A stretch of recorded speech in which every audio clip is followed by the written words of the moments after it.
May nakalagay ng recording sa taas ng ano mo, kuya? Meron na. Okay po. Sisimulan ko na. Good morning, Sir Fagela. Our research topic is all about COVID-19 info app.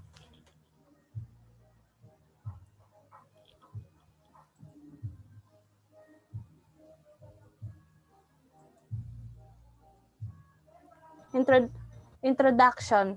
In today's modern world, technology is commonly used in everyday life, at home, at work, at home, and school, and in recreation. Technology is everywhere. Coronavirus is now a global pandemic that affects businesses, agriculture, and health of every people around the world. Coronavirus can kill everyone's life in single droplet of saliva or simple cough or sneezing that can travel through air.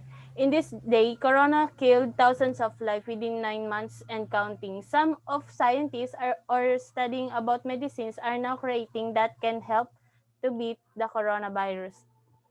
One of the primary use is the mobile phones. We all know most of us have our own phones, and we all know that we are at the time of pandemic. To help our country not to spread the coronavirus, student of information technology is creating a research and app that will find a way to help everyone to be aware and gather information about COVID-19 for the safety of everyone. This app will be useful during the pandemic. The purpose of this app is to give right and updated information, counts of active COVID cases, total of infected people, total of recoveries, and disease cause of COVID, and also the safety reminders to avoid infectious disease and status of coronavirus now. Sige po, kuya.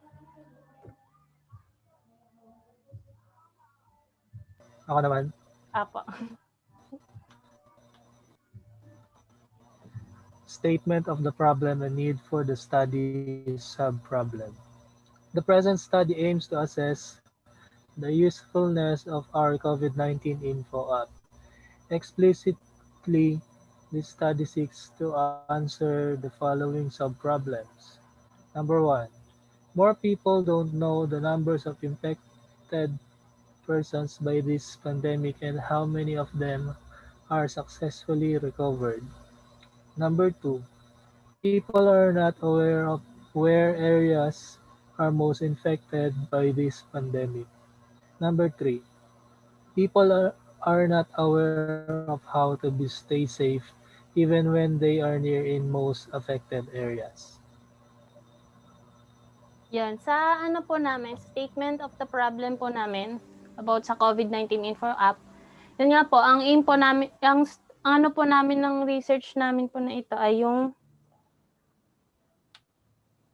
kasi po sa lalo na po ngayon, karamihan po sa atin ay hindi po alam yung updated na nangyayari about sa COVID-19 ngayon, kung tumataas po ba, bumababa, or about sa nakapaligid po sa inyo, halimbawa po sa isang lugar niyo po na marami na po palang nagkaroon ng COVID, pero hindi niyo pa po alam. Pwede, sa paggamit po nitong app, pwede niyo pong malaman yung status ng lugar niyo, pwede niyo pong malaman kung ano na po nangyayari ngayon, kung yung COVID-19 na po ba ay unti-unti na pong humihina or nawawala na po sa sa buong lugar niyo. Tas people not aware of where areas are most infected by this pandemic. Yun nga po, yung sinabi ko po kanina na marami po sa atin yung hindi po aware. Lalo na, yun nga po, especially sa mga lugar na nakapaligid sa atin. Ikaw naman ko yun. No. Wala ako. Sorry. Pwede naman yan ikat di ba? Sige po, kuya, tuloy-tuloy na lang po Pag natin. in-edit.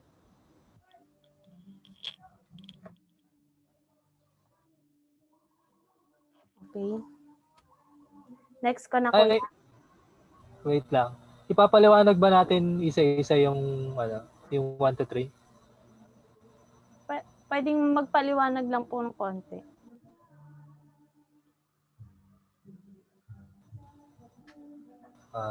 Sige. Next ko na po ba, kuya? O may sasabihin pa po kayo? Sige, next na. Sige po, kuya. Kaya na po dyan. Related literature. The global impact of COVID-19 pandemic has led to a rapid development and utilization of mobile health applications. These are addressing the unmet needs of healthcare and public health system, including contact tracing. Health Ang gamit pa? information dissemination,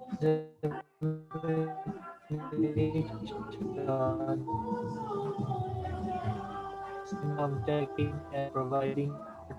We performed a systematic review of the literature and mobile platforms to assess mobile applications currently utilized for COVID-19 and the quality assessment of these applications using the mobile application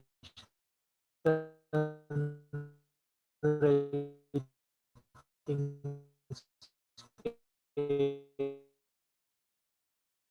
scale or Mars. Mobile. Hindi kita eh.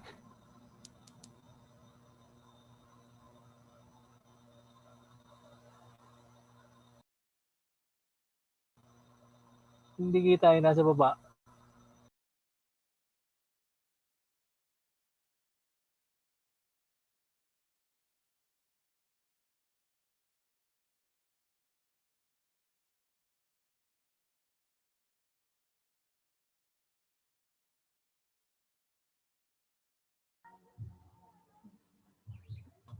Yan po. A systematic search was conducted on PubMed o Medicine Cochrane Kulang pa. po. Yung Cochrane Central Register for Controlled Trials, Google Scholar, and turning research into practice medical database for 9 to 10 of May 2020 to identify peer-reviewed publication and gray literature on the utility of smartphones applications in the COVID-19 pandemic and help aid our ongoing assessment of mobile platforms. The screening process was conducted by 2 review team members using the keywords COVID or Corona, pandemic, COVID-19 or SARS-CoV-2, novel coronavirus 2019 nCoV, and smartphone. The articles were screened for relevance by title, abstract, and eventually full text review was performed for include abstracts. Articles in languages other than English were excluded. Those studies in which the subject matter was unrelated to the use of smartphones app in COVID-19 were excluded. Dito po sana search naming related literature, meron na pong gumawa ng kumbaga po related sa app namin. Ang ano naman po nung mga apps na to ay mobile health application. Ang ano naman po nito ay yung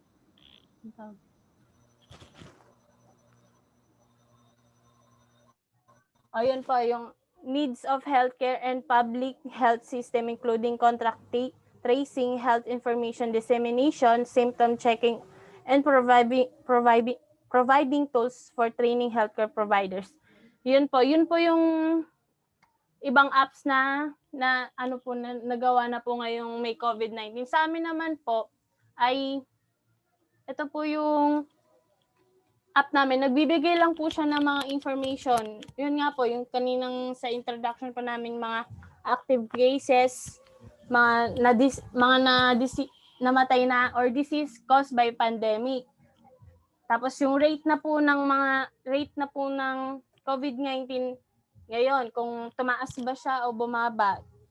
Sa ano naman po nila, ito po yung mga naggawa nilang app. Tapos yung Google po at yung Apple App Store, may pinili po silang mga apps na in-apply po na pwede pong ma-download sa Google Play Store or sa mga App Store na ano po nila. May mga ilan po dito na credited na po or pwede na po siyang ma-download sa mga Google Play. Yun nga po, yung mga store. Next po. Conceptual framework. Yan kaya.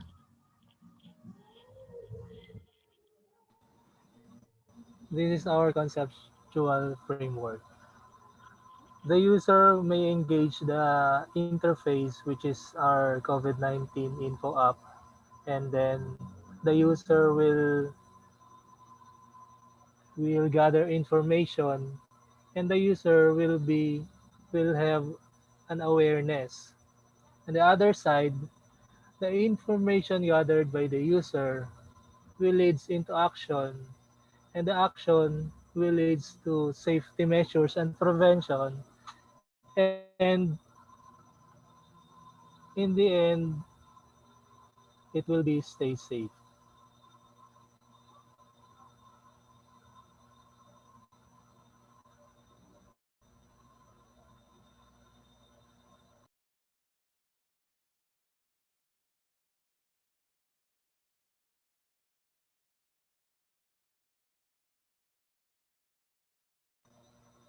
Nawala.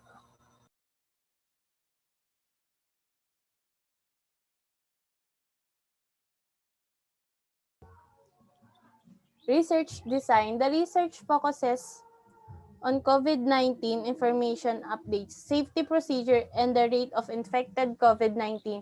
This app will help every person. We will use a quantitative research to conduct a survey to gather information that will help our app be effective in providing information about COVID-19. Also, help others become aware of what is happening and for safety. Participants. Sa participants po, all protection for human subject, all for information of involved person in this study are protected and not be disclosed to anyone. Ano po ibig sabihin ng kaya?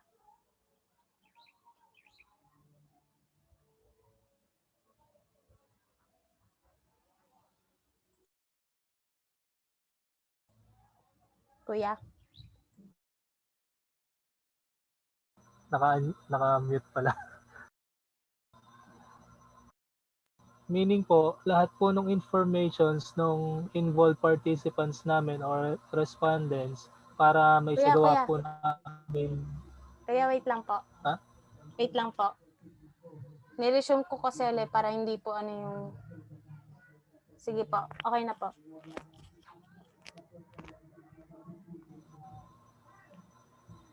Protection of human subjects. All informations of involved persons in this study are protected and not to be disclosed to anyone. Meaning po, lahat po ng informations ng participants o respondents na ni-recruit po namin sa study na ito ay hindi po pwedeng i-disclose sa kahit na sino at still protected po. Recruitment. Recruiting via personal connections. Nag-recruit po kami ng mga respondents po namin through sa mga kakilala po namin at recruiting via electronic message. Ni-recruit po namin sila via uh, electronic message platforms katulad ng Messenger, minessage po namin sila at nag-respond naman po sila.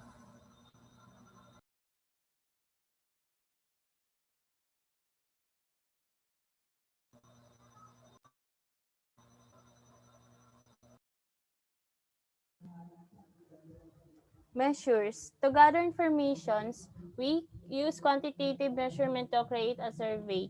We have 8 questions with different question type: numerical, 2-option response, multiple choices, and rating scale. After collecting the answers to all respondents, we will count all how many answered in this option and recorded it. Procedure and analytic plan. We create a survey form that containing 8 questions to find out that our research is effective in providing information about COVID-19. To get the answers of our respondents, we recorded it by one.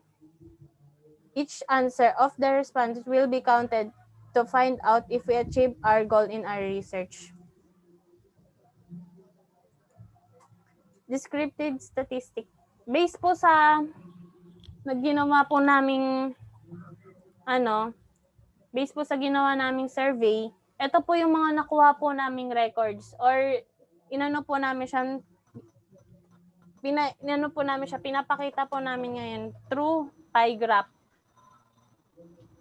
Sa first question po, how would you rate your overall experience with the app? Meron pong sumagot ng 5 or yung mas mataas po, 4. Meron din po yung pangalawa sa pinakamataas, 3. Sa 2, wala. At meron naman pong nag-iisa sa 1. Sa question number 2 naman po ng survey namin, rate our design and presentation. Yun po, yung design ng app namin, kung maganda po ba siya or kung po ba siya sa mga user. Yan po, meron po nagsagot ng rate 5, 4, 3, at wala naman uli po sa 2, tas meron din pong nagsagot sa 1. Nababaan po. Question number 3, satisfaction with the app. Yun po, pagkatapos po nilang magamit yung app na pinakita po namin sa kanila, tinanong po namin sila kung okay lang po ba yun, yung app na nagamit nila, ano po bang masasabi nila doon. Ang rate po nila sa amin ay may nagsagot po ng very satisfied, ito pong kulay blue. May satisfied naman po itong malaking red, tapos yung green wala naman po. Tapos may nag-iisa po uling sa very unsatisfied. How do you find your need? Yan po, pinakamarami po ay ang easy, ang pinakakonti naman po ay ang tough. Quality and condition. Yan po, may nagsagot naman po ng very satisfied, itong kulay blue na maliit. Red naman po, ito pong pinakamalaki, yun po ay ang satisfied. Wala naman po nagsagot ng unsatisfied at may nagsagot naman po na very unsatisfied. Question number 6, is the app very informative? Yun po. Sa lahat po ng respondents namin, ang sagot po nila ay yes. At wala naman po nagsagot ng no. Questions number 7, is the app very usable in this pandemic? Yun, ganun din po ang sagot nila po. Lahat po ay nagsagot ng yes at wala naman pong nagsagot ng no. Question number 8, overall your ratings for the app. Yun po. Pagkatapos po nilang gamitin yung app namin, ano na po ang masasabi nila o kung i-rate po, ano pong i-rate nila? May nagsagot naman po ng 5% ng 5 rate. Meron naman din pong number 4, itong which is yung kulay red. Meron naman pong 3 at wala pong 2 at meron naman po ng 1. Sa factor analysis naman po, ikaw naman po kuya. Factor analysis. Selection of factors. We have selected 5 persons in 5 different ages, and here are the summary of their responses according to their ages. Sa factor analysis po ay ah, pumili po kami ng mga respondents na bukod po sa 15 persons na talagang respondents po namin at nakabase po sa kanilang iba't ibang edad. Meron po dito ay 17 years old, meron 20 years old, meron din 21 years old, meron din pong 23 years old, at meron din pong 30 years old. At dito po sa nakikita po natin na summary, ito makikita po natin dito yung mga sagot nila.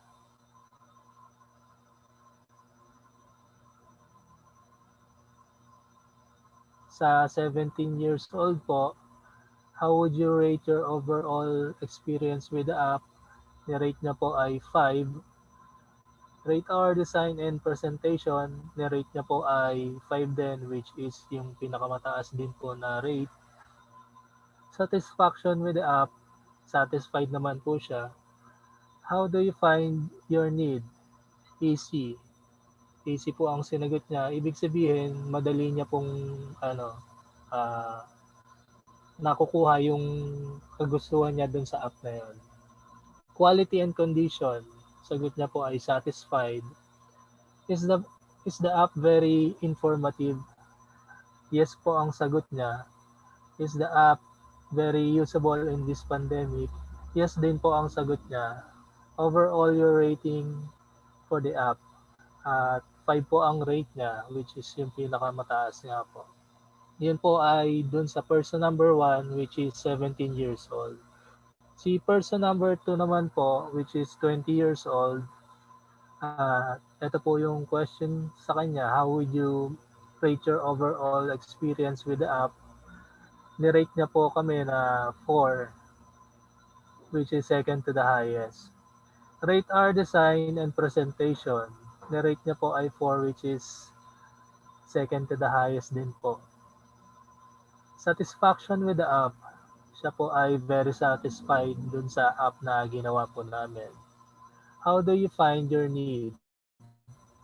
Ang sinagot din po niya ay easy. Quality and condition. Satisfied naman po siya sa quality and condition ng app. Is the app very informative? At ang sinagot niya po ay yes. Is the app very usable in this pandemic? Ang sinagot niya po ay yes. Overall your rating for the app. Ang sinagot naman po niya ay 4, which is second to the highest po. Yan po yung person number 2, which is 20 years old. Si person number 3 naman po ay 21 years old. At ito rin po yung mga katanungan niya. How would you rate your overall experience with the app? At nirate niya po yung app namin ng 4, which is second to the highest. Rate our design and presentation. Nirate niya po ang app namin ng 5, which is the highest. Satisfaction with the app. Ang sinagot po niya ay satisfied. How do you find your need? At ang sinagot rin niya po ay easy, katulad din po ng first and second person. Quality and condition. Sinagot niya po ay very satisfied po. Is the app very informative? Yes din po ang sinagot niya. Is the app very usable in this pandemic? Yes din po ang sinagot niya. Overall, your rating for the app. Ang nirate niya po sa app na ginawa po namin ay 4, which is second to the highest. Si person number 4 naman po, which is 23 years old,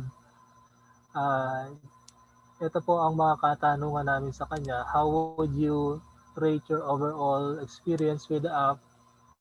Nirate niya po ang app namin ng 5, which is the highest. Rate our design and presentation. Nirate po ang app namin ng 5. Satisfaction with the app, very satisfied po siya. How do you find your need?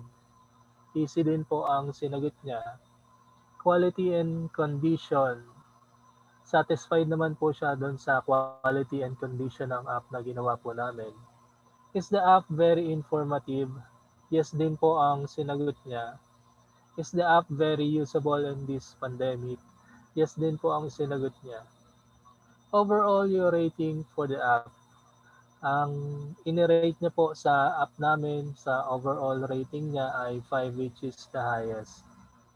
Si person number 5 naman po which is 30 years old, how would you rate your overall experience with the app? Nirate niya po ang app namin ng 5 which is the highest. Rate our design and presentation. Nirate niya po ang app namin ng 4 which is second to the highest. Satisfaction with the app. Very satisfied po ang isinagot po niya. How do you find your need? Easy po ang sinagot niya. Quality and control. Ang sinagot niya po sa app sa quality and condition ay very satisfied daw po siya. Is the app very informative? Yes po ang sinagot niya. Is the app very usable in this pandemic? Yes din po ang sinagot niya. At overall your rating for the app, 5 ang nirate po niya sa app namin which is the highest. At ito pong summary na po na ito at yung mga questions and answers po dito sa survey na to ay parehas din naman po sa mga questions and answers po sa 15 respondents po namin.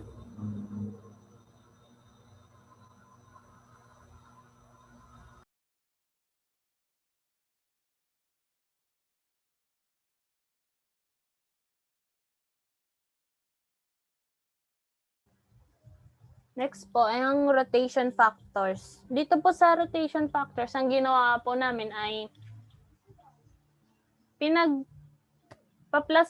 pinag-add po namin lahat ng sagot ng respondent through rate or ano po, kunyari po, halimbawa po, nung mga nagsagot po sa number 1 ay 8. Yun po yung halimbawa niya. Dito naman po sa question number 1, ang tanong po ay, how would you rate your overall experience with the app? May nagsagot po na may 8 pong respondent na nagsagot sa rate 5, meron naman pong 4, meron naman pong 2, at wala naman pong nagsagot ng rate 2 sa mga respondent at may isa naman po. Total of respondent ay 15. Rate our design and presentation. Sa may mga nagsagot naman po ng rate 5 sa mga na-respondent sa na 8. May 3 naman pong respondent sa rate 4, 3 respondent sa rate 3, 0 respondent sa rate 2 at 1 respondent sa rate 1. Total of respondent 15 respondent. Overall, your ratings for the app.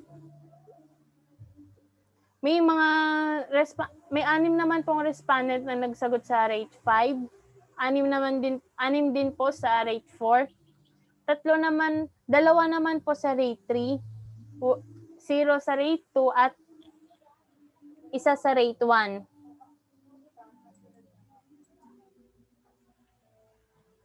Dito naman po sa question po na ito ay ang dapat po ang isasagot ay very satisfied, satisfied, unsatisfied, and very unsatisfied.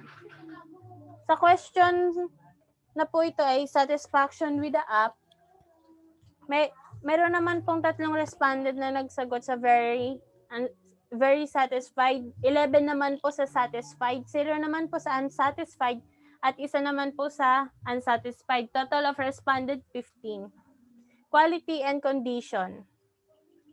May 2 naman pong nagsagot sa very unsatisfied, 12 naman po sa satisfied, 0 sa unsatisfied, at 1 naman po sa very unsatisfied.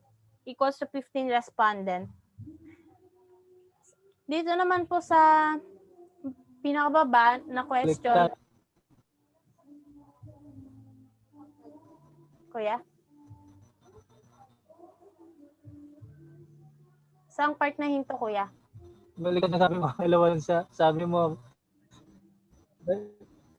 dalawa dun sa very,